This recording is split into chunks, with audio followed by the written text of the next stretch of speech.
Bienvenue pour ce tout premier épisode du podcast Cœur de Mission. Chaque mois, un volontaire Fidesco de retour de mission prend la parole pour vous raconter son aventure missionnaire à l'autre bout de la Terre.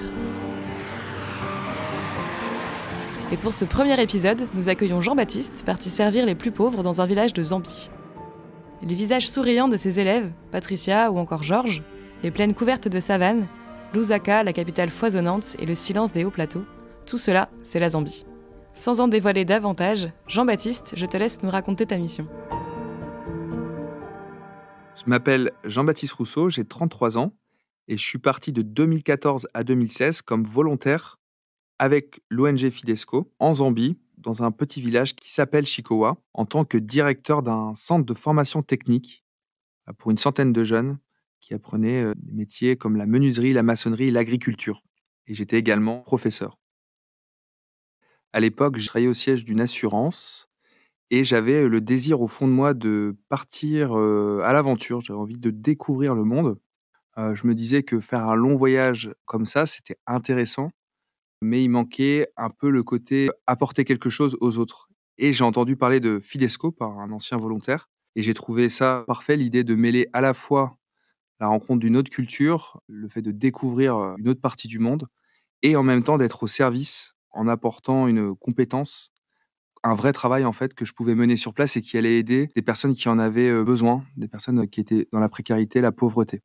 Donc c'est pour ça que je me suis embarqué dans un processus de formation discernement avec Fidesco et que j'ai dit oui pour partir 2 ans.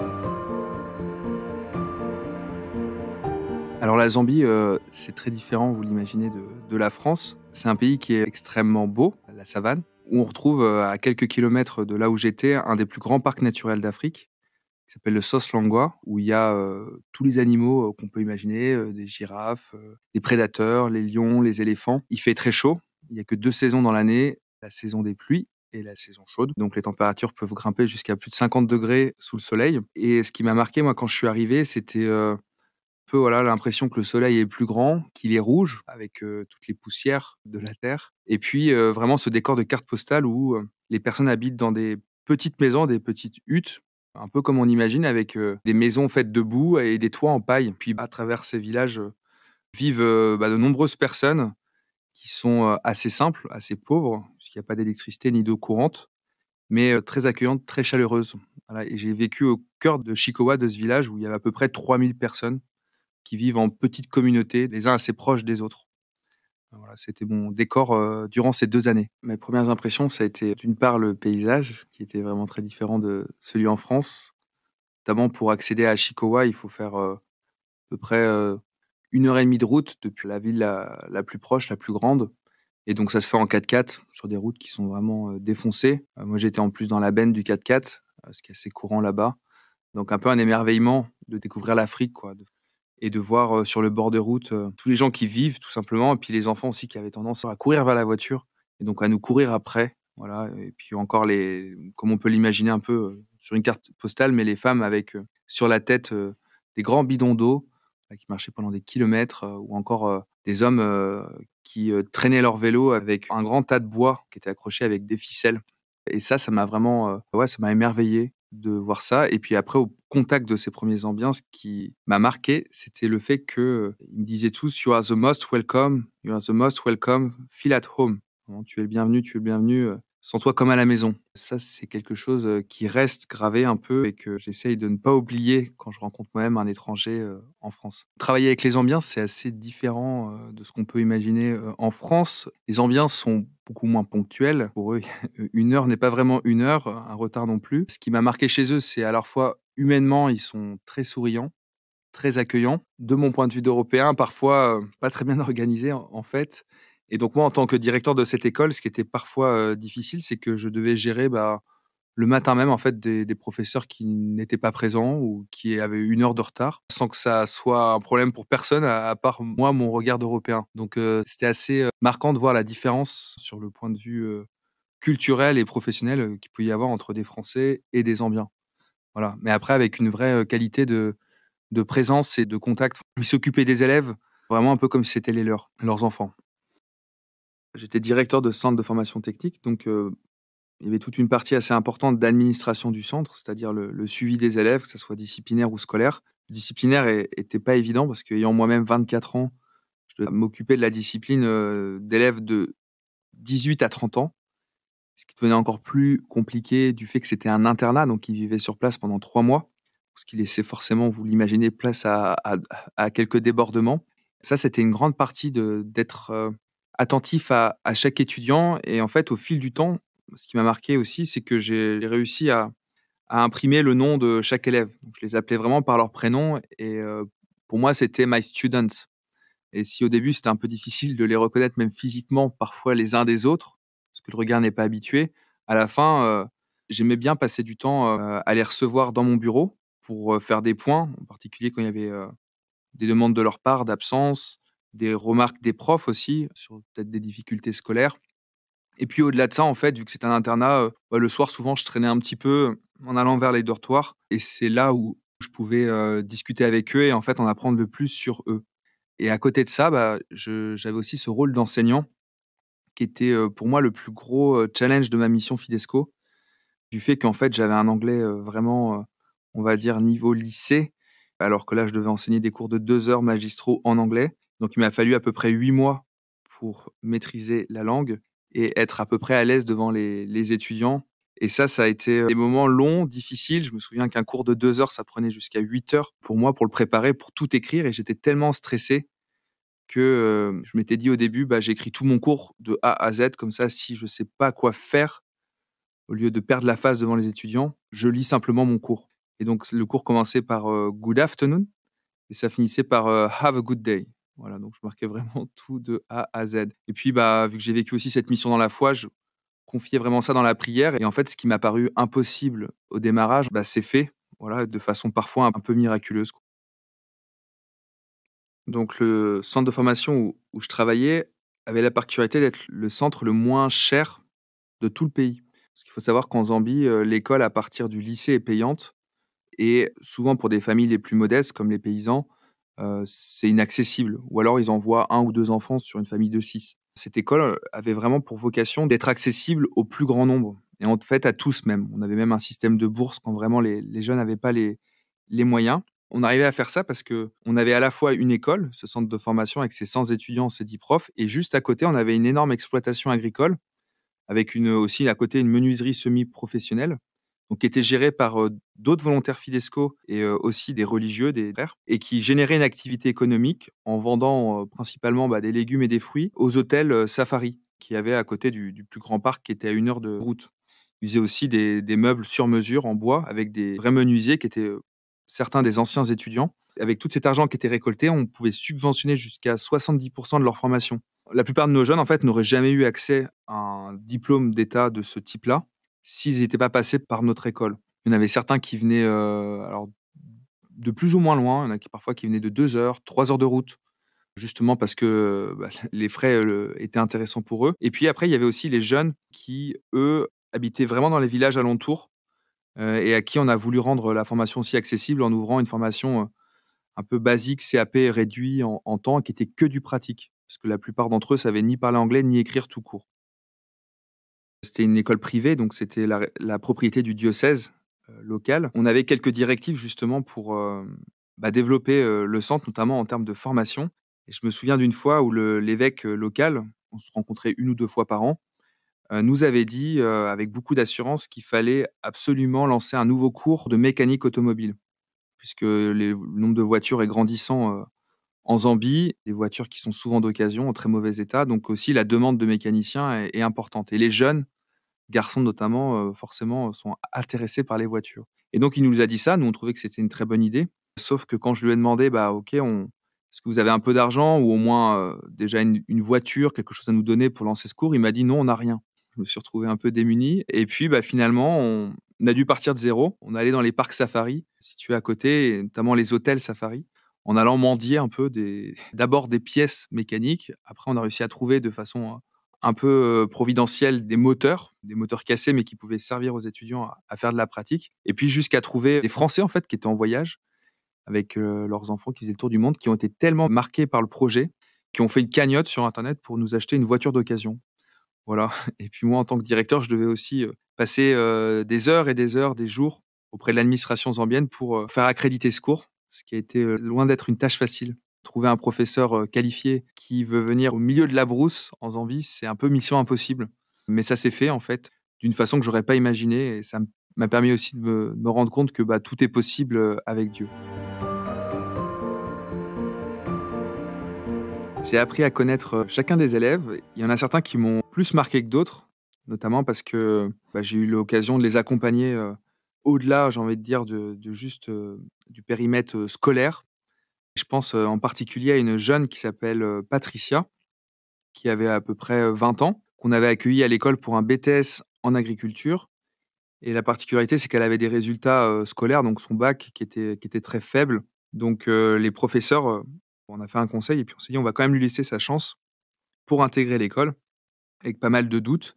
Et il s'est avéré en fait que Patricia, très rapidement, elle était en décrochage scolaire puisqu'elle comprenait mal l'anglais. Tous nos cours étaient en anglais et puis elle était souvent absente, c'est-à-dire qu'elle se recluait dans sa chambre toute seule, on ne savait pas trop pourquoi. Patricia était plutôt d'une nature timide et pourtant avec un visage un peu comme les Zambiens, qui sont tous souriants, mais toujours un grand sourire dans le silence. Un jour, elle avait raté un de mes cours. Je faisais des cours de formation humaine. C'était une extra classe. On pouvait aborder des sujets comme l'éducation civique, le développement personnel, le management aussi. Ayant raté ce cours, demandé à Patricia de venir dans mon bureau pour lui réexpliquer. Et le cours, c'était la connaissance de soi. Et c'était de dire que à travers le regard des autres, on peut découvrir en nous des qualités, des forces, parfois des faiblesses qu'on n'aurait pas nous-mêmes aperçues, dont on n'avait pas conscience. Et donc j'explique ça à Patricia et je lui dis après: Patricia, et toi, tu connais tes qualités?» Et là, elle me regarde: «Moi, des qualités?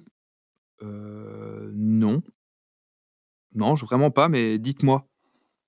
Alors je la regarde et puis je lui dis sincèrement, parce que, comme je vous disais, elle avait ce grand sourire. Je lui dis: «Bah, déjà, ton sourire, tu es vraiment une personne très, très souriante. Moi, j'ai pas vu d'autres élèves qui avaient un sourire comme le tien». Et j'ai senti en fait que c'était la première fois de sa vie, peut-être qu'elle recevait vraiment un compliment. Et à partir de là, s'est nouée un peu une relation de confiance. Et j'ai dit à Patricia: «Surtout, hésite pas à repasser dans mon bureau si tu veux qu'on discute, si tu veux peut-être voilà, si tu as besoin d'aide d'une autre façon, vu qu'on voit que tu es souvent absente». Et en fait, elle est repassée dans mon bureau plusieurs fois. D'abord pour me confier que des élèves étaient un peu difficiles avec elle, des garçons, la harcelaient en fait. J'ai pu en tant que directeur, les recadrer et puis surtout prendre d'autres élèves qui étaient un peu plus sympas, on va dire, en tout cas plus engagés dans l'école et leur dire: «Il faut vraiment veiller sur Patricia parce qu'elle là, elle est pas intégrée». Et donc de fil en aiguille, elle s'est complètement ouverte. Heu, Elle a pris confiance en elle et elle s'est fait des amis dans l'école. Et puis ça l'a complètement transformée. Et puis aussi dans ce lien de confiance, elle m'a confié qu'elle avait des soucis de santé, des soucis de santé en plus qui étaient plutôt de l'ordre intime et qu'elle utilisait que la médecine traditionnelle, c'est-à-dire des plantes. Et donc en fait, ces problèmes n'étaient pas résolus et c'est ce qui l'empêchait d'aller en cours, et elle tombait souvent malade. Donc j'ai pu l'emmener à l'hôpital, qui était situé, assez loin de l'école. Elle a pu être prise en charge par un médecin et en fait, qui lui a donné un traitement et elle a pu, rapidement en fait, il y avait plus de soucis et donc elle était pleinement à l'école et elle suivait pleinement les cours. Et ce qui m'a marqué chez Patricia, c'est que finalement, à la fin de l'année, elle s'était engagée dans la chorale de l'école en tant que responsable de la chorale. Donc c'est elle, qui avec une petite baguette qui animait, les 20-25 chanteurs et tambours. Et c'était juste magnifique de la voir, elle, qui était si timide, en fait, avoir pris sa place, s'être fait des amis et être aussi joyeuse. Et en partant, au bout d'un an, parce que la formation durait un an, elle est venue nous remercier chacun des volontaires et elle est venue dans mon bureau en me demandant vraiment, si elle pouvait prendre un temps avec moi et elle s'est mise à pleurer. Elle m'a dit: «Je voulais vous remercier parce que j'ai passé la meilleure année de toute ma vie». Cette phrase, je l'ai encore en tête: «J'ai passé la meilleure année de toute ma vie». En fait, j'ai compris à travers Patricia que, cette mission de 2 ans que j'avais faite, dans les joies et les difficultés, parce qu'il y en a beaucoup, la solitude, le temps, parfois c'est long. Rien que pour Patricia, s'il y avait eu qu'elle, rien que pour voir cette transformation chez elle, voilà, c'est la meilleure année de ma vie, j'aurais été capable de refaire la mission, exactement pareil. Et donc ça m'a fait prendre conscience que je peux être un petit instrument à ma mesure, qui peut être acteur de la transformation de jeunes. Et ça, c'est trop beau et ça m'a donné une joie que je pense pas avoir regoutée, depuis. Alors je vous parlais des difficultés que j'ai pu connaître en mission. Il y en a eu, notamment, ce qui a été, Difficile, ça a été parfois de voir que, en tant que blancs européens, on n'était pas forcément toujours les bienvenus, ou en tout cas les bien perçus par les locaux et les étudiants, notamment parce qu'ils pensaient qu'on était là vraiment comme un travail pour amasser de l'argent, puisque être professeur ou encore plus directeur d'une école, c'est vraiment une position sociale très élevée. Et un matin, en rentrant dans mon bureau, j'ai vu qu'il y avait plein de petits papiers qui avaient été glissés sous ma porte durant la nuit. Et en regardant ces papiers, c'était vraiment dur. C'était des phrases du type, «Sale blanc, dégage, on n'a pas besoin de toi ici». Et il y en avait plusieurs comme ça. Et ça m'a mis vraiment alors un coup dur à moi et puis aussi à mes covolontaires. Quand j'ai lu ça, je me suis dit: «Mais franchement, c'est abusé, quoi. Je viens donner 2 ans de mon temps, c'est loin d'être facile. Je le fais pour eux et puis, bah, c'est comme ça qu'ils me remercient». Et en fait, j'ai compris, à travers ça notamment et à travers d'autres retours, que je devais juste me donner, être au service, mais que je devais pas chercher de retour. En fait, que le retour, s'il m'était donné, comme il m'a été donné, par exemple avec la jolie phrase de Patricia, qui m'a remercié parce que c'était la meilleure année de sa vie, je devais vraiment pas, m'y attacher et que ça m'appartenait pas. Et qu'en fait, voilà, j'étais là pour faire ma part et puis, bah, le reste, c'était un peu du bonus. Donc ça m'a appris à me détacher du résultat. Voilà, à donner le meilleur de moi-même sans forcément chercher un résultat. Et dans les difficultés aussi, bah, je pense qu'il y a eu l'éloignement, parce que 2 ans loin de la France sans retour, bah, parfois c'est long, pas en contact avec les amis ni la famille. Mais en même temps, ça m'a permis aussi de me forcer d'une à rencontrer les gens sur place, les Zambiens, à nouer des relations un peu plus que professionnelles, notamment avec les voisins. On habitait sur le même compound. Puis surtout avec mes covolontaires, Fidesco, qui étaient des gars de mon âge, avec qui on est devenus des vrais amis, des amitiés qui durent encore aujourd'hui après 8 ans, qui sont c'est aussi une joie. Une joie que j'ai expérimentée dans la mission, c'était aussi de voir les jeunes s'émerveiller du fait d'apprendre, en fait, un nouveau métier. Ce qu'il faut savoir, c'est que en Zambie, une grande partie de la population est agriculteur, quoi. C'est-à-dire que de famille en famille, notamment dans toute la partie rurale, la province, les gens sont agriculteurs de père en fils et toute la famille contribue. Et donc pour les jeunes, c'est souvent difficile puisque, en fait, ils se disent que leur avenir est un peu déjà tout tracé. Ils feront comme leurs parents, ils resteront au village, ils travailleront le champ. Et cette école, qui est le Chikwa Youth Development Center, avait vraiment pour, vocation de leur offrir des technical skills. Et donc, notre phrase, c'était, un peu notre, motto, c'était «Technical skills for a better future». Voilà, des compétences techniques pour un meilleur avenir. Et je pense par exemple à un jeune, qui était dans les villages. Lui, il était même pas interne parce qu'il habitait juste à côté. On avait lancé, une formation courte de 3 mois seulement pour ces étudiants-là qui ne parlaient pas du tout anglais, en maçonnerie et en menuiserie. Et Jimmy avait choisi la maçonnerie. Et puis au bout de quelques semaines, enfin au bout d'un mois à peu près, je passais dans l'atelier de maçonnerie et là je vois, Jimmy qui m'interpelle et qui me dit: «Sir, sir, sir, look, look, look», et il me montre un mur. C'était littéralement juste un mur de 4 briques de haut avec du ciment entre chaque brique.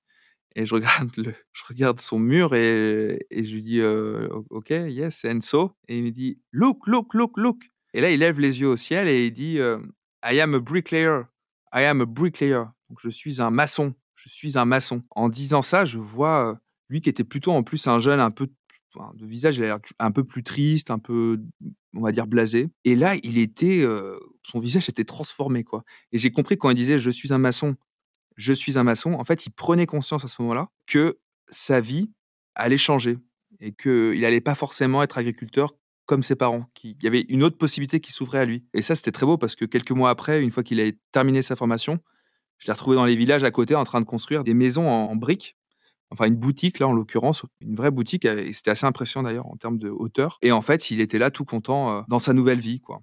Et puis, bah, Jimmy en plus grâce à ça, a pu rencontrer une femme, parce que c'est important d'avoir une situation de rencontrer une femme, en Zambie. Et donc il a pu se marier. Donc ça, c'est vraiment, une joie parmi d'autres, mais la joie de voir des jeunes, transformés. Il y a un autre jeune qui m'a beaucoup marqué, un autre étudiant qui s'appelait, Georges. Je l'ai rencontré, en partant, à la capitale. Donc, la capitale, c'est à 10 heures de bus de là où on était à Chikwa, ce petit village, et je devais y aller de temps en temps pour, aller voir l'administration zambienne et notamment inscrire les étudiants aux examens et puis accréditer nos profs pour dispenser les formations. Et donc je passais en général plusieurs jours et là, je devais en plus ouvrir un nouveau cours en mécanique automobile. J'avais l'obligation de trouver certains ouvrages pour la bibliothèque afin de pouvoir avoir l'accréditation d'ouverture. Et en fait, les livres que l'administration nous demandait étaient introuvables, tout tout simplement parce qu'il n'était plus édité. Et donc je me suis retrouvé, plusieurs journées d'affilée à parcourir la capitale qui est vraiment importante, c'est plusieurs millions d'habitants, à la recherche de ces fameux, livres. En allant d'échec en échec, je vais dans une autre librairie où il n'y avait pas les livres et en sortant, on me propose de m'aider, on me dit: «Ah, il y a Georges là, qui est là, qui peut vous aider à trouver vos livres». Et là, je vois Georges et puis je me dis: «Ah non», intérieurement, non, il veut lui, je sens qu'il va me demander de l'argent, quoi, donc c'est pas la peine. Et donc j'essaye un peu de m'en débarrasser, mais il était trop collant. Et donc j'ai dit: «Bon, bah, OK, montre-moi». Et donc on est parti dans un autre coin que je connaissais pas, on a cherché de boutique en boutique les livres. En fait, je me suis vite rendu compte que Georges était encore plus perdu que moi. Et arrivé l'heure du déjeuner, sous le cagnard, de la Zambie, plein centre-ville, je lui propose de l'inviter, au restaurant et il refuse. Il me dit: «Non, non, moi je veux pas que vous m'invitiez au restaurant, donnez-moi juste l'argent, ça me sera plus utile». Comme en mission Fidesco, en tant que volontaire, on ne donne pas d'argent. Je lui dis: «Non, non, je pourrais pas te donner d'argent. Par contre, je peux t'offrir ce repas». Et donc, il a accepté, on allait manger et pendant le repas, il m'a dit: «Est-ce que vous auriez pas du travail pour moi, dans votre école, là où vous êtes?» À ce moment-là, j'avais aucun poste à lui proposer. Donc Georges avait le même âge que moi, hein, j'avais 24 ans, il avait 23 ans. Donc je me creuse la tête un certain temps avec lui pendant le repas à chercher qu'est-ce qu'il pourrait faire comme travail. Avec des idées, peut-être qu'il pourrait lancer un petit, commerce de vente, d'objets. Et puis au bout d'un moment, j'ai une espèce de lueur, dans mon esprit. Puis je pense, je me dis: «Mais tu es bête ou quoi, Jean-Baptiste? Tu as mieux à lui offrir qu'un job, en fait, tu peux lui offrir une formation et puis pour qu'après il puisse justement trouver un travail». Et donc là, je lui dis: «Ah Georges, attends, j'ai mieux à t'offrir qu'un travail». En fait, moi, je suis directeur d'une école technique pour les jeunes en difficulté et donc je peux me débrouiller pour que tu viennes pendant une formation courte et tu apprends la menuiserie, la maçonnerie. Et il me dit: «Ah bon, c'est enfin, vous êtes sûr? C'est vrai, c'est possible et tout?» Je dis: «Bah oui, oui, oui, oui». Il dit: «Mais moi, j'ai vraiment pas d'argent». Je lui dis: «Mais t'en fais pas, on trouvera une bourse, quelque chose, tu auras rien à débourser à part ton billet de bus pour venir jusqu'à l'école». Et là, il s'est arrêté, il a levé les yeux au ciel, enfin au plafond quoi, et il a dit, «Je savais que ce jour arriverait, je savais, Jésus, tu ne m'as pas abandonné, ce jour, c'est maintenant». Et là, moi, j'étais un peu étonné de sa réponse. Puis là, il m'explique qu'en fait, voilà, il avait beaucoup prié pour qu'un jour, il puisse, avoir une opportunité, quelque chose. Alors je lui laisse mon numéro de téléphone sur un flyer de l'école et je lui dis, parce qu'il avait pas de téléphone portable, et je lui dis: «Surtout, tu m'appelles avant telle date pour la rentrée, pour qu'on s'organise». Et bien sûr, il m'a jamais appelé. Et donc Georges, il sortait pas de ma tête, j'arrêtais pas d'y penser. Sauf que j'avais aucun moyen de le retrouver si ce n'est la librairie, l'endroit où je l'avais croisé. Et donc je me suis dit: «OK, essayons». Donc j'ai appelé la librairie, premier numéro, ils savaient pas qui était Georges, qui m'ont donné un deuxième numéro d'employé, qui ne savait pas qui était Georges, qui m'ont donné un troisième numéro d'employé, qui ne savait toujours pas qui était, et ainsi de suite, jusqu'à tomber sur une femme qui m'a dit: «Ah oui, oui, oui, je me souviens de ce jeune», c'était il y a plus de 3 mois. On l'a accueilli, en fait, c'est un jeune qui vit dans la rue. Mais on l'accueillait parce qu'il aime beaucoup les livres et c'était une façon de occuper son temps. Il aimait bien parler des livres avec les clients. Mais en fait, il nous a volé un livre et donc on lui a dit jamais de remettre les pieds ici. Et donc j'étais un peu dépité parce que je me dis: «Bah mince, je vais vraiment pas le retrouver». Alors je dis à cette femme, je dis: «Écoutez, si jamais vous le retrouvez, vous le recroisez, il revient, donnez-lui mon numéro de téléphone, dites-lui que je cherche». Une semaine passe et arrive la rentrée, enfin c'était à quelques jours, et là je reçois un coup de fil et c'était Georges. Et donc Georges, je m'en souviendrai toujours, il était super surpris et il me dit: «Ah monsieur, monsieur, c'est incroyable ce qui est arrivé, c'est incroyable ce qui est arrivé». Je dis: «Ah bon, bah, qu'est-ce qu'il y a?» Il dit: «Bah, j'étais dans la capitale, donc en plein centre-ville, il y a plein de personnes dans la capitale, c'est bondé». Il dit: «Et là, j'ai quelqu'un me tape dans l'épaule en marchant». On se tape, on bump et en fait, en regardant la personne qui a tapé dans l'épaule, c'était la femme de la librairie, et quand elle me voit, elle me regarde, elle fait: «Oh Georges, mais c'est incroyable! Il y a quelques jours, le blanc, a appelé, et par rapport à ta formation qu'il t'avait proposée». Il me dit: «Mais moi monsieur, je pensais que vous m'aviez oublié, que vous aviez dit ça juste comme ça, mais que c'était pas vrai». Je dis: «Bah si, si, c'est vrai». Et donc on s'est organisé et finalement Georges est arrivé avec un bus à l'école, et quand on allait le chercher, avec le 4x4 avec un autre volontaire, on s'est rendu compte que Georges était venu les mains vides. Il avait un sac, une paire de chaussures et un t-shirt de rechange pour une formation en internat de 3 mois complète, qu'il n'avait absolument rien, et en plus il sentait l'alcool. Donc on s'est dit avec, l'autre volontaire que ça allait être compliqué à gérer cette situation puisque l'alcool était complètement interdit au sein de l'école, afin de tenir les jeunes. Et donc on a accueilli, Georges. Entre volontaires, on s'est débrouillé pour, récupérer, ce qui lui manquait. Donc on a donné des t-shirts qu'on avait, des pantalons, des chaussettes, on allait acheter du dentifrice, une brosse à dents, à côté. Puis on lui a fait un petit package et puis je l'ai pris dans mon bureau et je lui ai dit: «Écoute Georges, par contre je vais être très clair avec toi, les règles, elles sont assez strictes ici et donc notamment c'est pas d'alcool». Et là il me dit: «Ah monsieur, désolé, désolé, mais je suis vraiment là pour changer». Et vu que je savais qu'il aimait beaucoup lire, il avait un excellent anglais en fait. Et donc je lui ai, aussi donné une bible. Je lui ai dit: «Tiens, bah, toi qui aimes bien lire, tu pourrais lire la Bible, tu verras, il y a plein d'histoires, c'est un grand livre». Et donc Georges, en fait, au fil des semaines, au fil des mois, il s'est complètement transformé. Il avait choisi le cours en menuiserie. Il avait pas plus d'intérêt que ça, pour la maçonnerie, pardon, c'était la maçonnerie. Il avait pas plus d'intérêt que ça, mais par contre, il était super heureux, en fait, de se faire des amis. Et en fait, il venait me voir en me disant: «Mais je revis, quoi, je revis. J'ai jamais vu d'autres jeunes, en fait, comme ça, en ville, à la capitale, qui étaient aussi joyeux». Il était marqué aussi lui-même par un peu la bonté de ces jeunes plutôt de province, de ces jeunes des campagnes. Et je me souviens un jour, il est venu me voir, il m'a dit: «Regardez, look, look, look». Il m'a montré sa peau. Il m'a dit: «Regardez la couleur de ma peau». Et en fait, moi, je voyais pas la différence, mais il me dit en fait, sa peau était beaucoup plus claire. Et il me dit: «Bah, ça, monsieur, c'est le signe que en fait, c'est un sevrage de l'alcool». Puis en plus, bah, en lisant la Bible, Georges a fait une expérience de foi. C'était ses mots, il me disait: «Mais je comprends que Dieu est vivant, Dieu est présent, Dieu m'aime». Puis il venait tous les jours nous voir pour nous raconter un peu ses découvertes dans la Bible et on était nous-mêmes un peu surpris, en fait, de voir, ce qui se passait sous nos yeux. Et en fait, la fin a été un peu moins drôle parce que les étudiants devaient partir en vacances pendant un mois. Lui aussi, sauf qu'il avait pas de chez lui vu qu'il était un jeune de la rue, donc on a proposé bah, qu'il reste dans l'internat et qu'en échange, il aille travailler dans notre exploitation agricole. Et avec le peu d'argent, qu'on lui donnait, on lui faisait des bons pour qu'il aille à une boutique, acheter des produits. Et en fait, bah, Georges, je l'ai attrapé une fois, il était complètement ivre. Je lui ai dit que ça allait pas être possible et puis, bah, une deuxième fois et en fait, on a découvert qu'il avait bu et en plus que c'était un de nos professeurs qui l'avait fait retomber dans l'alcool. Et toujours dans ces vacances-là, un matin, je vais à l'école et en fait, notre salle informatique avait été fracturée. Donc les barreaux avaient été cassés aux fenêtres et il y avait des écrans qui avaient été volés, tirés, voilà, par l'extérieur. Donc bon, on était super étonnés de ça et en fait, Georges arrive dans mon bureau, s'assoit devant moi et me dit: «Écoutez monsieur, c'est moi qui ai fait ça cette nuit». Je dis: «Ah bon, mais pourquoi tu as fait ça?» Il me dit: «Bah, en fait, ce matin, j'ai hésité à partir en courant et à jamais revenir et je me suis dit qu'après tout ce que vous aviez fait pour moi, c'était quand même le minimum que je vous dise que c'était moi». Et en fait, il avait volé des écrans pour aller s'acheter de l'alcool, vraiment du fait d'une dépendance à l'alcoolisme. Et ben, on s'est retrouvé avec le missionnaire qui était le frère sur place qui gérait l'exploitation, à dire: «Qu'est-ce qu'on fait?» Puis ben, on s'est dit finalement, après réflexion que c'était pas possible de le garder, avec le retour des autres élèves, que ça allait, voilà, donner un contre-exemple et donc on était obligé de le renvoyer. Donc on l'a mis dans un bus et puis, moi j'étais super en colère. J'ai pas dormi de la nuit parce qu'on devait l'emmener, à 3 heures du matin, au bus. Nous, on lui avait tout donné à Georges. On lui a même donné un uniforme, des chaussures, des outils que normalement les autres étudiants se payent eux-mêmes. Lui, on lui avait tout donné, en fait. Donc je lui avais repris dans la journée tout ce qu'on lui avait donné. Et puis, ben, dans la nuit, j'arrivais pas vraiment à dormir et je me disais: «Mais non, je peux pas, c'est pas juste, quoi». Et donc je l'ai amené au bus et devant le bus, je lui ai redonné, un sac bandoulière avec tous les outils dedans et puis une bible aussi, vu que je savais qu'il aimait bien la lire et je lui ai dit: «Écoute Georges, voilà, tu pas fini ta formation, mais ceci dit, tu as appris les bases de la maçonnerie. Tu sais faire un mur, tu sais faire du ciment». Je lui ai dit: «Donc tu t'habilles avec ta combinaison, tu vas sur le premier chantier, il y en a partout à la capitale et tu vas forcément trouver du travail». Et là, juste avant de monter dans le bus, il me dit: «Monsieur, je voulais quand même vous dire quelque chose avant de partir». Je lui dis: «Ah bon, bah dis-moi». Il dit: «Bah j'ai appris une chose ici». Je dis: «Ah bon, qu'est-ce que tu as appris?» Et là, il me dit: «Bah écoutez, en fait, avant de venir ici, ma vie était vraiment un cauchemar. J'ai essayé à plusieurs reprises de mettre fin à ma vie et en fait ici, bah, j'ai découvert que Dieu existait vraiment et que, bah, si je mettais fin à ma vie, ça arrangerait pas les problèmes, ça serait peut-être même pire».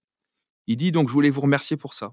Et puis avec un sourire, il est rentré dans le bus et puis il est reparti et ça m'a fait dire après que je me suis dit: «Ah bah Georges», moi j'avais imaginé un peu une success story en me disant que Georges allait, partir vraiment avec son certificat comme les autres, bah, son chemin était un peu différent, mais en fait, peut-être que ce jour-là, il est reparti avec quelque chose de plus précieux qu'un diplôme, bah, c'était peut-être juste un peu d'espérance pour, continuer dans la vie. Voilà l'histoire de Georges qui m'a marqué et figurez-vous que plus de 2 ans après, vu que les Zambiens ont tous Facebook sur leur téléphone, Georges m'a ajouté sur Facebook, donc je suis encore aujourd'hui, en contact avec Georges, voilà, qui traverse toujours ses difficultés, mais qui m'écrit souvent en me disant: «Ah vous avez jamais perdu confiance en moi». Donc l'histoire avec Georges se termine pas 6 ans après. Et je pense qu'il va finir par s'en sortir puisqu'il a retrouvé depuis son père avec qui il est. Et donc Georges, en fait, son rêve, c'était d'écrire un livre. En fait, il avait un excellent anglais. En fait, il avait un nom de famille américain. Et en fait, j'ai découvert que son père était un Américain qui avait toujours été expatrié, en fait, et qui avait eu une femme zambienne. Mais cette femme était décédée du sida. Et donc lui était en rébellion contre son père, était parti vivre dans la rue. Donc il était passionné par l'écriture et par la lecture. Et donc, c'est sûr que la maçonnerie l'intéressait moins que son rêve. Et finalement, il est toujours en train d'écrire ses notes. Il n'est pas devenu maçon. Et là, son nouveau projet, c'est de devenir chauffeur de taxi. Voilà. Parce qu'entre-temps, il s'est cassé la jambe. Et donc, il ne peut plus marcher correctement. Et donc, là, il est en train de voir comment passer son diplôme de taxi. Et son rêve, depuis toujours, c'est d'écrire un livre. Et je suis sûr que c'est quelque chose qui pourrait être possible parce qu'il a tellement une histoire incroyable. Surtout, on ne connaît pas encore la fin, mais ça va dans le bon sens, qu'il pourrait tout à fait écrire un roman. Ouais.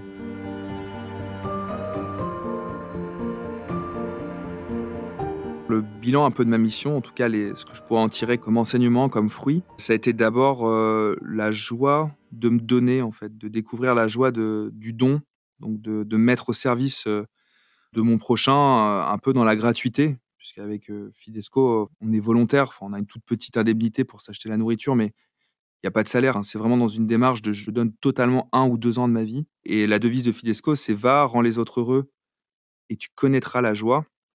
Rends les autres heureux et tu connaîtras la joie». Et j'ai vraiment expérimenté ça, que le secret du bonheur, c'était pas de chercher son propre bonheur, donc chercher à être heureux par soi-même, et c'était de chercher à rendre les autres heureux.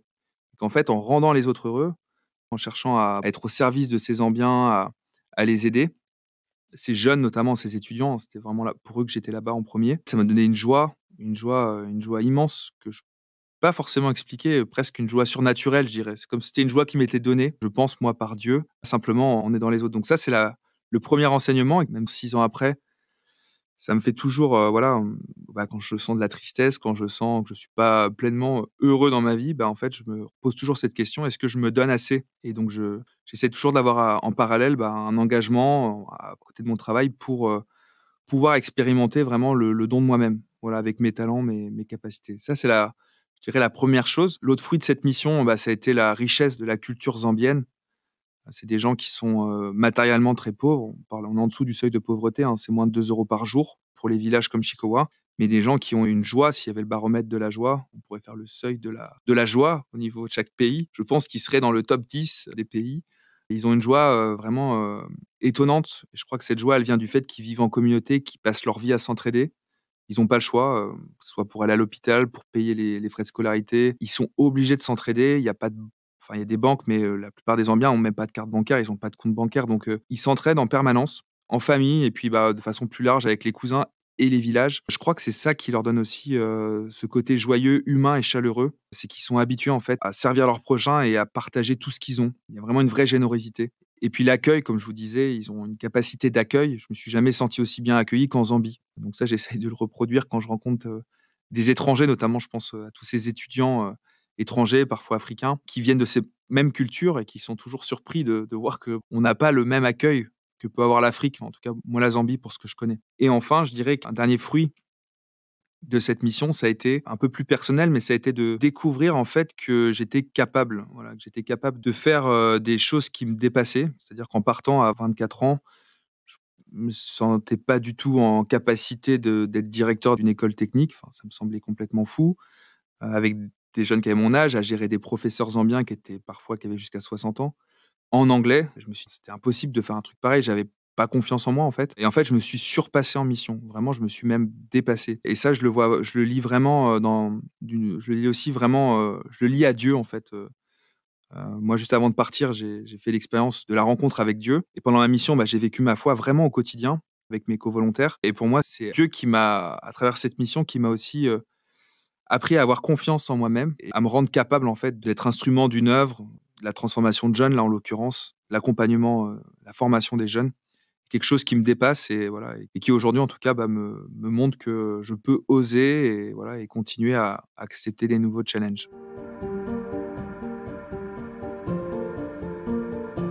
Merci Jean-Baptiste. Aujourd'hui, tu nous as emmenés jusqu'au cœur de ta mission en nous dévoilant l'intime de ce que tu as vécu en Zambie.